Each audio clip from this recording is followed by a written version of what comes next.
डोडो TV.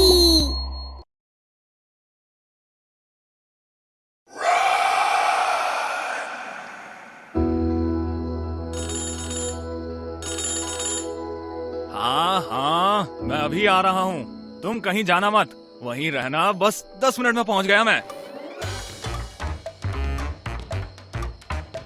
चाबी कहाँ है? चाबी कहाँ है? कान में डाली हो क्या चाबी? अब कैसे जाएं? लीजिए, ये रही चाबी। अरे सुनिए, कहाँ जा रहे हो? कहाँ जा रहे हो? मयंक बिना कुछ बोले गाड़ी लेकर चला जाता है।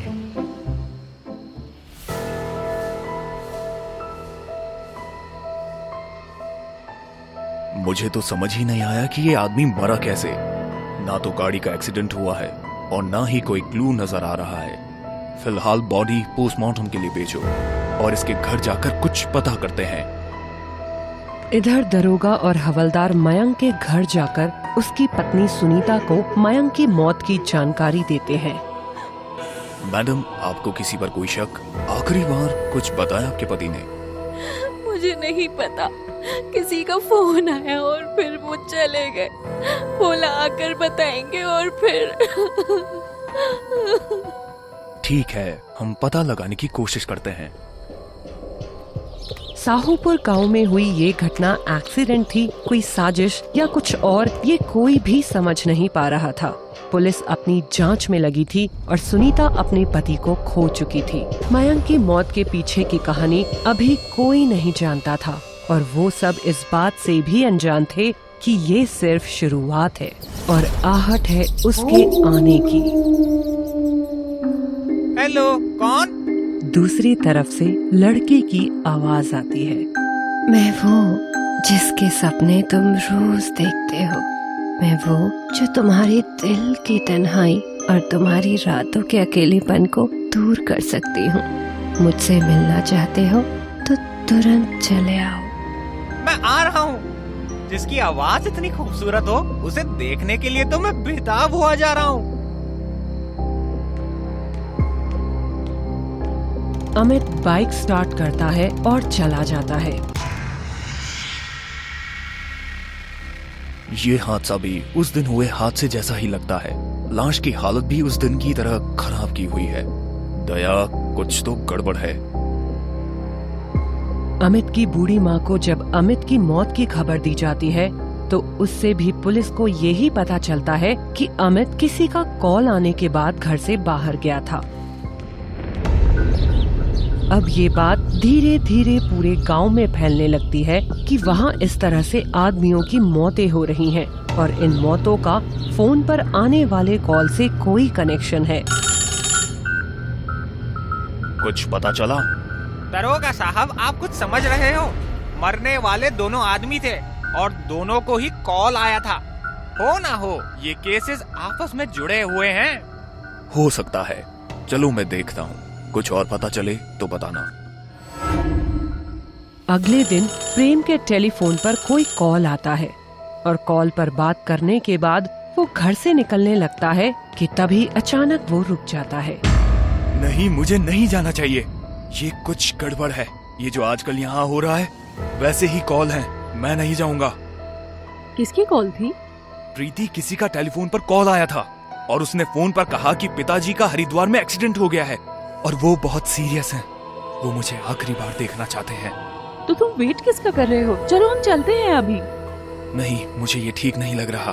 तुम तो जानती हो आजकल यहाँ क्या हो रहा है। मैं नहीं जाऊंगा। मैं अम्मा को फोन कर पूछता हूँ। फोन करने पर प्रेम को पता चलता है कि उधर सब ठीक है और ऐसा कुछ नहीं हुआ है। चलो सोने चलते हैं। ये कोई फर्जीवाड़ा चल रहा है। अच्छा हुआ मैं समझ गया और हम इसमें नहीं फंसे। फिर दोनों सोने चले जाते हैं। आधी रात हो चुकी थी। उसके टेलीफोन पर फिर से घंटी बजती है। प्रेम की आंखें खुलती हैं। घंटी की आवाज सुनकर वो डर सा जाता है। कुछ देर तक घंटी बजकर बंद हो जाती है ताकि किसी का कॉल न आए। वो टेलीफोन का रिसीवर उठाकर साइड में रख देता है और सो जाता है। थोड़ी देर बाद रिसीवर में से कुछ धुआं सा निकलने लगता है और उनके पास आकर रुक जाता है। किसी के हंसने की आवाज आने लगती है। ये आवाज सुनकर उन दोनों की आंखें खुल जाती हैं और उस धुएं में से एक चुड़ैल बाहर आती है। बहुत होशियार समझता है तू खुद को। क्या लगा तुझे तू नहीं आएगा तो बच जाएगा? ज्यादा होशियार बन रहा था।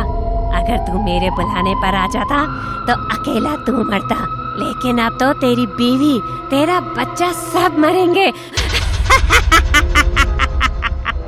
कितने दिनों से साहोपुर में ही हूँ और मैं अपनी भूख मिटा रही हूँ। ऐसे ही लड़कों को झूठे फोन कर अपने पास बुलाती हूँ, पर तू तो आया ही नहीं। चल मैं आ गई, अब तू मरेगा। ऐसा कहते ही चुड़ैल प्रेम को गर्दन से पकड़कर हवा में उठा देती है।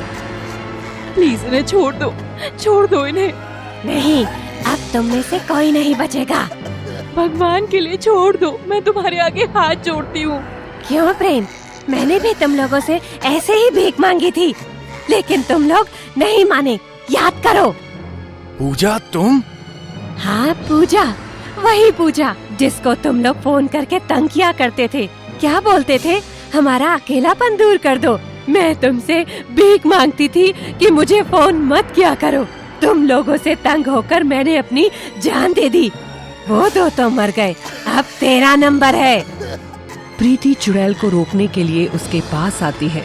चुड़ैल प्रीति को जोर से धक्का देती है और वो दूर जाकर गिरती है। प्रीति मंदिर के पास गिरती है। इधर चुड़ैल प्रेम को पकड़े हुए है। तू तो गया अब। वैसे तो मैं सिर्फ लड़कों को ही अपना शिकार बना रही हूँ, पर सोच रही हूँ तेरे घर आई हूँ तो फैमिली पार्टी ही कर लूँ। चुड़ैल प्रेम को मारने वाली ही होती है कि तभी प्रीति मंदिर से गंगा जल लाकर चुड़ैल पर छिड़क देती है। अरे ये क्या डाल दिया मेरे ऊपर? अरे मैं जल रही हूँ, मैं तुम्हें नहीं छोड़ूंगी। ऐसा कहते हुए चुड़ैल जलने लगती है और वहाँ से गायब हो जाती है। प्रेम अपने किए पर शर्मिंदा था और प्रीति से वो अपनी इस हरकत के लिए माफी भी मांगता है। इस घटना को हुए कुछ दिन बीत जाते हैं और सब कुछ सामान्य हो जाता है, लेकिन अचानक एक दिन फोन की घंटी बजती है। अगर अपना अकेलापन दूर करना चाहते हो, अपनी रातों को रंगीन बनाना चाहते हो, तो चले आओ मेरे पास, चले आओ। राहुल और प्रीति तेज कदमों से घर की तरफ बढ़ते जा रहे थे। रात का अंधेरा बढ़ता ही जा रहा था और उनके कदमों की चाल भी। राहुल भैया, हमें इधर से नहीं आना चाहिए था। इस रास्ते पर ही तो वो चुड़ैल का घर पड़ता है। हाँ प्रीति, तुम ठीक कह रही हो, पर अब डरो मत, मैं तुम्हारे साथ हूँ। हम जल्दी से घर पहुँच जाएंगे। हाँ। वो दोनों आगे बढ़ ही रहे होते हैं। रास्ते में उस चुड़ैल का घर पड़ता है। वहाँ पहुँचते ही अचानक से तेज हवाएं चलने लगती हैं। स्ट्रीट लाइट भी जलने बुझने लगती है और तभी सामने आती है वो बड़े नाखूनों वाली चुड़ैल। इससे पहले कि प्रीति राहुल से कुछ कह पाती, कुछ समझ पाती, चुड़ैल प्रीति के बाल पकड़कर उसे ऊपर खींच लेती है। चुड़ैल आसमान में उड़ने लगती है। उसके बड़े शरीर के सामने प्रीति का शरीर एकदम छोटा सा लग रहा था। आज मैं इसे अपने साथ ले जाऊंगी, इसका खून पी जाऊंगी और अपनी भूख मिटाऊंगी। ऐसा कहकर वो चुड़ैल प्रीति के गले पर नाखूनों की चोट करती है। प्रीति के गले पर घाव हो जाते हैं और उसका खून चुड़ैल के नाखूनों पर लग जाता है और चुड़ैल नाखूनों पर लगा खून पीने लगती है। मेरी बहन को छोड़ दो, प्लीज प्लीज उसे छोड़ दो। मेरी बहन को छोड़ दो, प्लीज उसे छोड़ दो। चुड़ैल कोई जवाब नहीं देती है और कुछ ही देर में हंसते हुए वो अपने घर चली जाती है। राहुल दरवाजा खटखटाता है। प्रीति, मेरी बहन, छोड़ प्रीति को, छोड़। अंदर से कोई आवाज नहीं आती है। राहुल दरवाजा खोलने की कोशिश करता है पर भाग हार वापस लौट जाता है। ये कहानी है मंगीपुर नाम के एक गांव की, जहां सारे गांव वाले एक चुड़ैल के डर के साए में जीते हैं। ऐसा नहीं है कि पहली बार इस गांव में चुड़ैल किसी को लेकर गई है। जो भी चुड़ैल के घर के आसपास से निकलता है, चुड़ैल उसे पकड़ लेती है और कभी कभी रात के अंधेरे में वो गांव से भी लोगों को पकड़ कर ले जाती है और उनका खून पीती है। और फिर वो चुड़ैल उसके साथ जो भी गांव वाला होता है उस घर में जाकर गायब हो जाते हैं। उस घर का गेट कभी कोई नहीं खोल पाता है, पर इस बार राहुल ने तय कर लिया था कि वो किसी भी हालत में अपनी बहन को वापस लाकर रहेगा। कोई मेरी मदद करे या ना करे, मैं जरूर अपनी बहन को बचाऊंगा। मैं आज रात को उस चुड़ैल के पास जाऊंगा, हो सकता है मुझे वहीं उसे पकड़ने का कोई तरीका मिले। राहुल ऐसा ही करता है। रात को राहुल जब चुड़ैल के घर के पास पहुंचता है तो वो देखता है कि एक छोटी सी खिड़की खुली हुई है। वो उस खिड़की के अंदर झांकता है। अंदर का हाल देखकर तो राहुल डर ही जाता है। अरे ये क्या, ये इतने सारे लोग ऐसी पेड़ियों में जकड़े हुए, इनके शरीर पर कितनी चोटें और ये कैसे दर्द की वजह से रो रहे हैं। मेरी प्रीति, वो नहीं प्रीति, इतने दर्द में मेरी बहन और ये सब लोग भी, और ये टब में कितना खून भरा हुआ है। इतने सारे लोगों का खून मैंने इकट्ठा कर लिया है और उन्हें बोतल में बंद कर लिया है। मजा आ रहा है। चलो इन लोगों को और तकलीफ देती हूँ। ऐसा कहकर चुड़ैल उन लोगों पर वार करती है और वो सब दर्द से और चीखने और रोने लगते हैं। ये सब देखकर राहुल वहां से वापस आ जाता है। वो गांव के एक बुजुर्ग राम लखन के पास जाता है। मैं जानता हूँ राहुल कि तुम अपनी बहन प्रीति को वापस लाना चाहते हो। चलो हम अंदर बैठकर सोचते हैं कि क्या कोई ऐसा तरीका हो सकता है जिससे प्रीति वापस आ सकती है। हाँ चलिए, आप कोई तरीका जानते हो तो मुझे जरूर बताइए। हाँ, दोनों अंदर चले जाते हैं। कुछ देर बाद दरवाजा खुलता है, लेकिन राहुल अकेले ही दरवाजे से बाहर आता है और फिर दरवाजा बंद करके वहां से चला जाता है। कुछ देर बाद उसे नाथू दिखता है।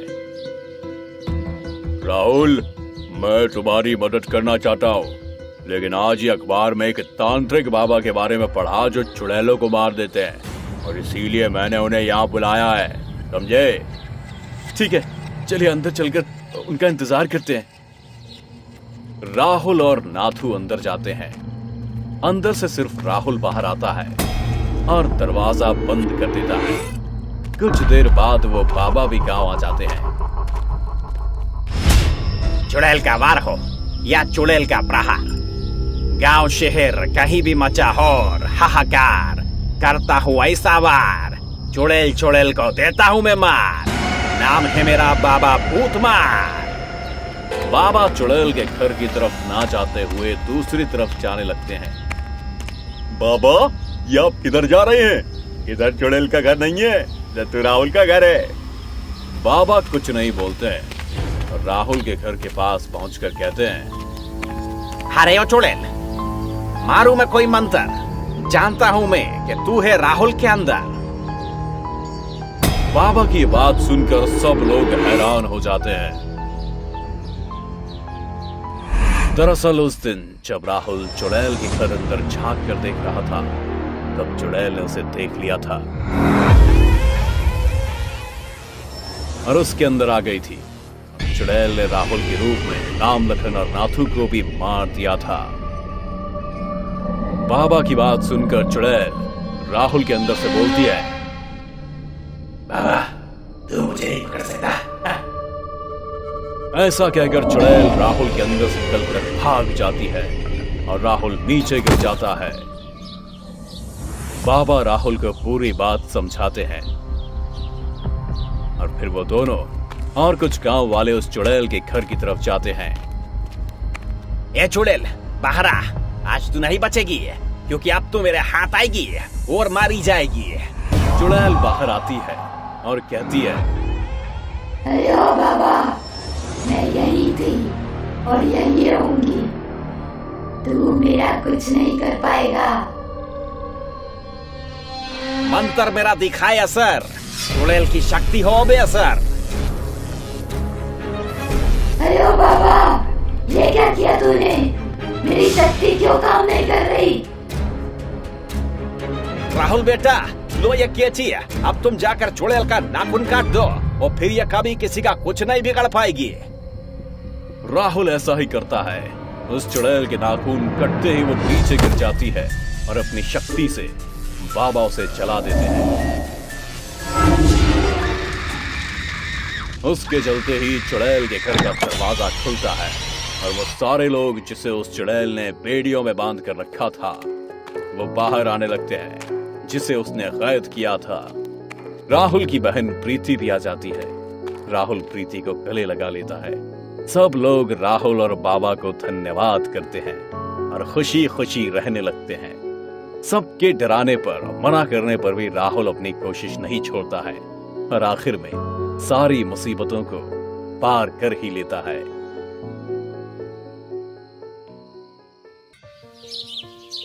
हमारे घर के पास एक औरत रहती थी, विमला, जो शादियों और महिला कार्यक्रमों में मेहंदी लगाने का काम करती थी। उसकी मेहंदी की तारीफ पूरा शहर करता था। दीदी, आपकी मेहंदी का कोई जवाब नहीं। मैं अपनी शादी में आपसे ही मेहंदी लगवाऊंगी। हाँ भाई, लगा दूंगी, लेकिन पता नहीं तब तक मैं जिंदा बचूंगी भी या नहीं। विमला कुछ दिनों से बहुत ही निराश रहने लगी थी। उसे एक अनजान डर सताने लगा था कि उसकी मौत जल्दी हो जाएगी। यार देख ना, विमला ने मेहंदी को क्या पैटर्न बनाया है, कुछ अजीब नहीं लगता? हाँ यार, मुझे तो ये पैटर्न कुछ अजीब नहीं, बहुत ज्यादा अजीब लग रहा है।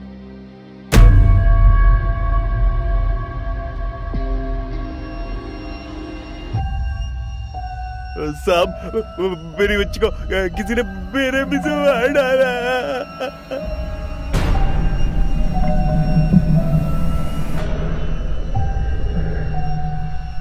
कुमार, एक एक कोना छान मारो, एक भी सुराग छूटना नहीं चाहिए। पुलिस के लिए मामला बहुत पेचीदा होता जा रहा था। ना तो कोई सुराग हाथ लगा और ना ही मर्डर का मोटिव समझ में आया। यहाँ तक कि सुसाइड का एंगल भी नहीं था। मैंने अपने 20 साल के करियर में इतना उलझा हुआ केस नहीं देखा। सर, अभी तो ये मामला और उलझेगा, क्योंकि उसी एरिया में 2 और मर्डर हुए हैं। क्या? कब? कैसे? सर, 2 लाशें बहुत ही बुरी हालत में और यहाँ भी कोई सुराग नहीं मिला।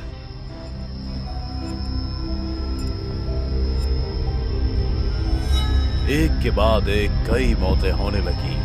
पुलिस को हत्यारे का कोई क्लू नहीं मिल रहा था और शहर के एक हिस्से में विमला के घर।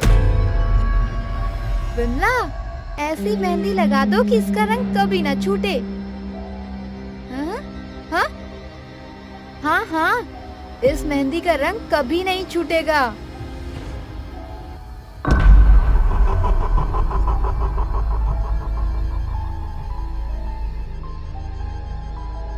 कुमार, मैंने इन मौतों में एक कॉमन चीज नोटिस की है।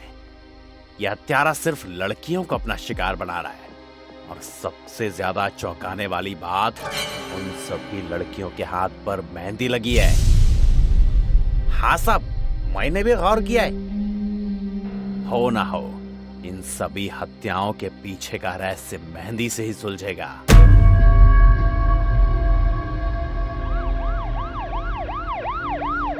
पुलिस ने उन सभी लड़कियों के घर वालों से दोबारा पूछताछ की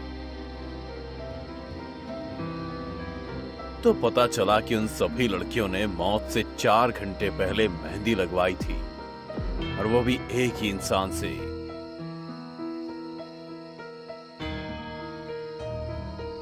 अब इंस्पेक्टर का पूरा फोकस मेहंदी लगाने वाली विमला पर था। सर, मैंने किसी का खून नहीं किया, मैं तो बस मेहंदी लगाती हूँ। इस औरत पर मुझे संदेह है, इस पर कड़ी नजर। विमला का बर्ताव और उसके मेहंदी लगवाने आती लड़कियों की एक के बाद एक मौत होना कोई आम बात नहीं थी। अब तक शहर में ये बात फैल चुकी थी। विमला से मेहंदी लगवाने अब कोई नहीं आ रहा था। इंस्पेक्टर, मेरी रोजी रोटी छीन कर तुमने अच्छा नहीं किया। तुम्हें इसका फल भुगतना पड़ेगा। अब तक शहर में 40 मौतें हो चुकी थी, लेकिन पुलिस के हाथों से हत्यारा बहुत दूर था। लेकिन तभी अचानक से एक मर्डर साइट पर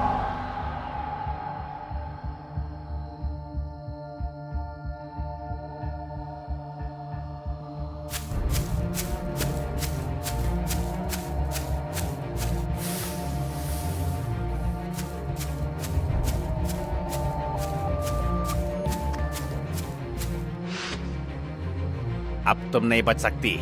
हमने तुम्हें रंगे हाथों पकड़ लिया है। मैंने कुछ नहीं किया, मैं निर्दोष हूँ। वो तो कानून तय करेगा कि तुम निर्दोष हो या एक सीरियल किलर। इसे वैन में बिठा और थाने ले चलो। साहब, मुझे छोड़ दो, मैं निर्दोष हूँ। इंस्पेक्टर पर इन सब बातों का कोई असर नहीं हुआ और सिपाही विमला को वैन में बिठाने लगा। तभी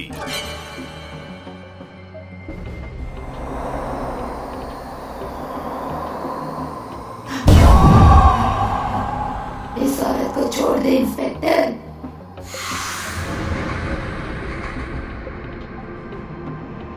कौन हो तुम? नकाब हटाकर सामने आओ। क्यों, जिंदगी से मन भर गया है क्या? मैं आखिरी वार्निंग देता हूँ, वरना शूट कर दूंगा। ये हसरत भी पूरी कर ले इंस्पेक्टर। इंस्पेक्टर ने कई फायर की, लेकिन साई को कुछ नहीं हुआ।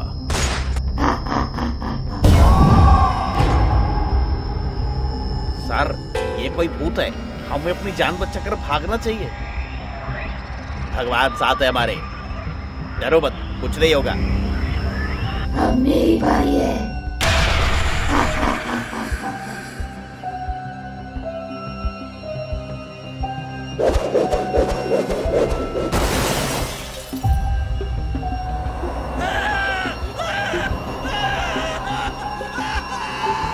मेरा शिकार तो हमेशा कम उम्र की लड़कियां ही होती हैं, लेकिन तुमने मेरे मामले में अपनी टांग अड़ाकर अपनी मौत को बुलाया है। इन्हें मत मारो, जाने दो इन्हें। अब बंद कर दो ये मौत का खेल। बहुत से मासूम इंसानों की जान ले ली तुमने। अब मुझसे ये खूनी खेल और नहीं खेला जाएगा। तू तो बहुत काम की चीज है। तेरी मेहंदी तो मुझे शिकार दिलाती है। अगर तू चाहती है कि मैं इन दोनों की जान बख्श दूं, तो जैसा चल रहा है वैसा ही करती जा। तुझे तेरे पापों की सजा जरूर मिलेगी चुड़ैल।